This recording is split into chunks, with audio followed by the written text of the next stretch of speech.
Notion Review 2024, the best productivity app for organizing your life. Hi everyone, welcome back to the channel. If you're new here, don't forget to like, subscribe, and stick around until the end for a complete breakdown of Notion in 2024. Let's dive in. Notion is a powerful productivity app that combines task management, note-taking, and collaboration all in one place. Whether you're a student, professional, or just someone trying to organize life, Notion has tools to fit your needs. What makes Notion stand out? First, it's fully customizable. You can build pages, databases, and templates to track anything, projects, to-do lists, or even personal goals. The interface is clean and flexible, making it easy to create your ideal workflow. Let's talk updates. In 2024, Notion introduced improved AI tools for automation and smarter task prioritization. These features save time by helping you draft, summarize, and organize content seamlessly. Plus, the collaboration tools have been upgraded, making it easier than ever to share pages and work with teams in real time. The pros: Notion is incredibly versatile and integrates well with other apps like Google Calendar and Slack. It's perfect for anyone looking to simplify their digital workspace.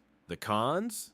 The learning curve can be steep for beginners, and some advanced features are only available with the paid plans, but the free version is still packed with value for most users. So is Notion the best productivity app in 2024? Absolutely, if you're willing to invest a bit of time to customize it to your needs. It's a game changer for organization and productivity. Thanks for watching. Let me know in the comments how you use Notion and if you'd recommend it. Don't forget to like and subscribe for more reviews like this. See you next time.